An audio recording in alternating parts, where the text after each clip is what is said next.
Bienvenue dans ce nouveau chapitre et nouveau module.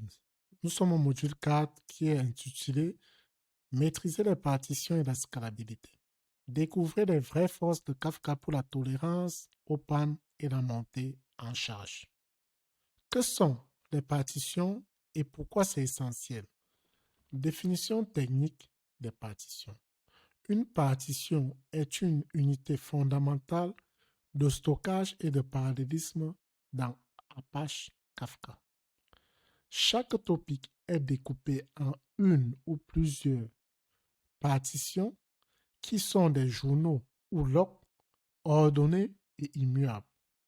Les messages ou événements sont ajoutés séquentiellement à la fin de chaque partition et identifiés par un offset unique. Pourquoi les partitions sont essentielles? 1. La scalabilité horizontale. Chaque partition peut être hébergée sur un broker différent, permettant de répartir la charge. Si un topic contient 10 partitions, vous avez 10 brokers, Kafka peut distribuer les partitions pour maximiser l'utilisation des ressources. 2. Traitement parallèle. Chaque partition peut être lue indépendamment par un consommateur dans un groupe donné. Cela permet un traitement parallèle des messages, indispensable dans les architectures à fort débit. 3. Tolérance aux pannes. Kafka réplique chaque partition selon un facteur de réplication. Par exemple 3. Cela signifie que même si un broker échoue, une réplique secondaire peut prendre le relais, assurant haute disponibilité et résilience. 4. Ordre des messages garantis dans la partition.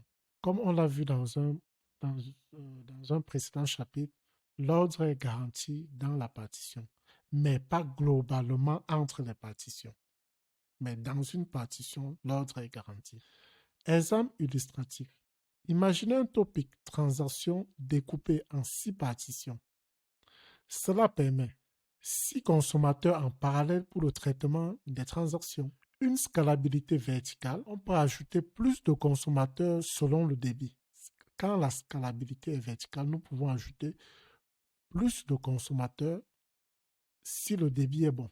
Une gestion fine du débit en affectant les partitions aux consommateurs via un consumer group. Point de vigilance. Je vais vous afficher ceci à l'écran via mon petit tableau prévu à cet effet.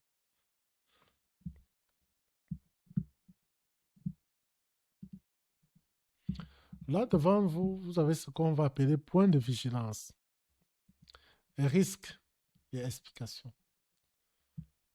Partition skew. Une mauvaise répartition, par exemple via un mauvais choix de clé, peut surcharger une partition. Comme risque, on a nombre de partitions trop élevé. Peut nuire aux performances du cluster, plus de métadonnées, temps de rééquilibrage, etc. Il en a plusieurs. Risque, rééquilibrage. Lorsqu'un consommateur rejoint ou quitte un groupe, les partitions sont réaffectées, ce qui peut créer une latence temporaire. Donc là, ce sont des risques que nous pouvons rencontrer lors de notre développement avec Kafka. Mais lorsqu'on en tient compte et que l'on sait que cela peut arriver, on sait également comment facilement débugger ces cas de situation, ces différents risques-là. Donc, il suffit d'être vigilant. Merci d'avoir suivi ce chapitre jusqu'à la fin. Rendez-vous dans la prochaine vidéo. À très bientôt.